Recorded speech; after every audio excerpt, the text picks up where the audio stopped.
Tonight I want to dedicate my drash to somebody who had a profound impact on my life. And I think one of the reasons you might not have ever heard of her is because she was a woman, and she was probably the most profound voice of her generation as a Holocaust survivor. We know very much about Elie Wiesel's story. We don't know as much about Gerda Weissman-Klein's story. And I just wanted to dedicate my drash to her. She passed away this week, and when I was 10 years old, my mother went to my synagogue and she met Gerda Weissman-Klein, and she brought back her memoir. It's called All But My Life. And she inscribed it to me, "To Sydney with Love, Gerda Weissman-Klein." And I was 10 years old when I read my first Holocaust memoir about a little girl who survived Auschwitz. And it changed my life forever. If you haven't read this book, please read this book. And I wondered if I would ever get a chance to meet her myself and to tell her what an impact she had on a 10-year-old little girl's life. Definitely it helped me think about anti-Semitism in a different way and what it would mean to fight anti-Semitism with my whole heart and soul. And I became a rabbi in many ways because of that. And then in 2001, our congregants, Ron and Barbara Kaufman, who were dear friends of Gerda Weissman-Klein, they brought her to Temple Emanu-El. And I got to meet her in person, and I got to tell her her impact on my life. And I invited her to the late Shabbat, which is the service we're about to have at 8:30, all young adults. And there were 400 young adults where you were sitting in 2001. And I brought Gerda Weissman-Klein onto the bima right here. And I asked people to raise their hands if they had never met a Holocaust survivor before, and over half of them had not met a Holocaust survivor. This was 20 years ago. And at the very end of her speaking, she pulled out this book, and she gave it to me. It had been published every single year. Same book, different color, All But My Life. And she wrote in it, "To Sydney, because you understand so well and care so very much, with deep gratitude and love, on a memorable day in 2001.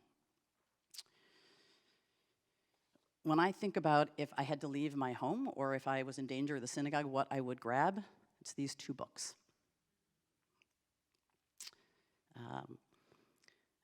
And so I just want to, as we think about saying Kaddish for her tonight, if you've never heard of her, she won an Emmy. She won an Academy Award for her life story, Best Documentary.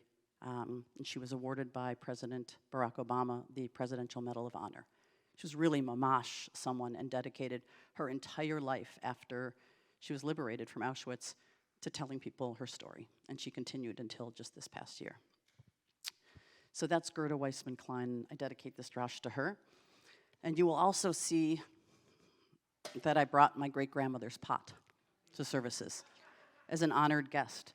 And this is not just my great-grandmother's pot, but it's my great-grandmother's gefilte fish pot. And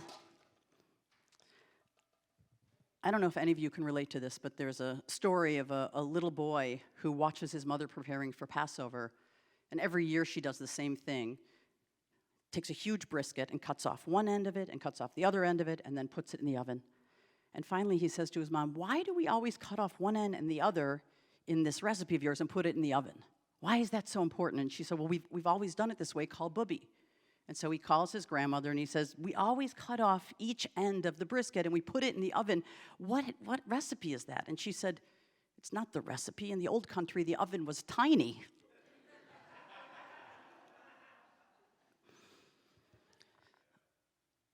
So I like to think about that story and think about the fact that when I grew up, I was so little when I first encountered this gefilte fish pot that I could climb inside of it. And it was a few years ago. And my great-grandmother made gefilte fish with my grandmother and with my mom, and I would watch them every year before Pesach. And I told the story of how this gefilte fish pot came over on the boat from Białystok, Poland. And I told it a couple times until that next Passover, my mom said, "This is your nanny's pot." And I said, "I know." And she said, "Your nanny was born in Chicago, Sydney." So I think I mixed up my one side of my family and my other side of my family, which is okay because our stories are so important, our ancestry is so important, but it's okay if you mixed up your Polish grandmother and your Chicago grandmother. But this actually was probably from Devon Avenue in Chicago.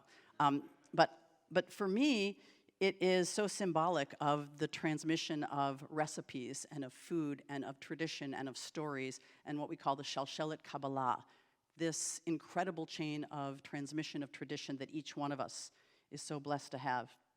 And my mom would make the gefilte fish in this every year, and then if she came here, she would actually make the gefilte fish in Chicago, and she'd put the gefilte fish in a carry-on, and she would wheel it to San Francisco.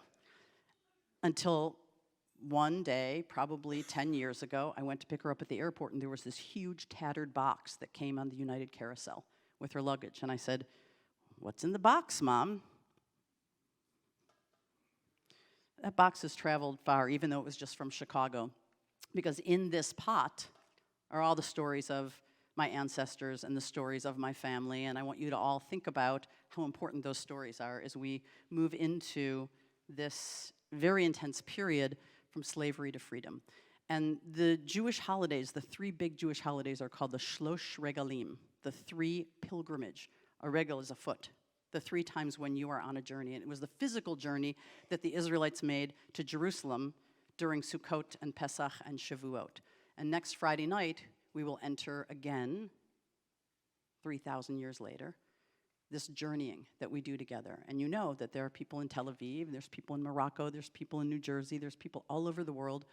That same moment when the moon is completely full, because it's the 14th of the month of Nisan, it's a full moon, that will be arriving to the beginning of the Haggadah, the beginning of the Seder together. And so as I started our service thinking about how do we get prepared for that and not just going and getting the fish or the brisket, I wanted to bring our attention to a few things. One is the idea of the 4 children. Whether you have children or not, everybody once was a child. And so, although in the Seder we point to 4 different children, the wise, the wicked, the simple, and the one who doesn't know what to ask, I like to think as we prepare for next week that at some point or another in our lives we're all of those children.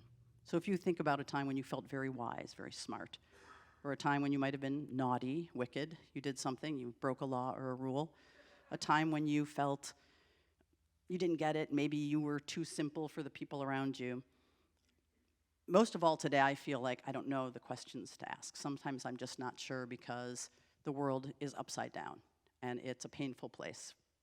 And so I ask 4 different questions tonight for us to think about. One is, why is there so much suffering in the world in this moment? What can each one of us, what can we do about it together? How can I celebrate and feel joy, happiness, love in the midst of so much unrest, suffering, sadness in the world, in my own heart, in our families, in our communities all over the world? And then finally, unlike when I was little and I would watch and I would smell that smell that I didn't like so much, and I would hear the words, "Bechol dor vador," in every generation, we have to actually feel what it was like to be enslaved. And I couldn't get it. I didn't know what I meant. It was in Highland Park. I was in like the hamlet of an upper middle class Jewish Chicago suburb. I didn't feel enslaved. It took me a little bit longer to figure out what that really means, which is that look around into other people's eyes and know their slavery is your own. And figure out what is inside of each one of us that's too narrow to express love or too narrow to lift up other people. And I also think about Dayenu. When we say the words Dayenu, when we sing and it's so joyful, I just think about, isn't it enough? Haven't we had enough? And I don't mean of the joy. We don't have enough joy and love and open-heartedness and healing. We need more of that. But Dayenu, isn't it enough with the suffering and the death and the war? And on Shabbat, we're supposed to say, Dayenu, it would have been enough, and we get Shabbat.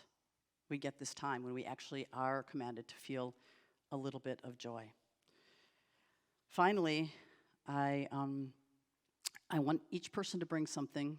If you are celebrating Pesach next Friday or Saturday or at any point during the 7 days, something new to your Seder plate. Some people bring an orange. Every year, you have the opportunity to bring something new. And this year, I learned about bringing a radish to the Seder plate. Why a radish? Not just for the bitter herb, but the word radical and eradicate come from the Latin word radix, which means root. It's also the root of the word radish, which happens to be a root. But it suggests that an idea or a person or a thing that is radical has to uproot, has to turn things upside down, has to look at things, discern them, analyze them, and say, this is not right. Where is my place to turn it back to the place it might be or could be in this world? And so I'm going to add a radish this year to our Seder plate so that we think about how radical Jews can be, should be, need to be, and want to be. Shabbat Shalom.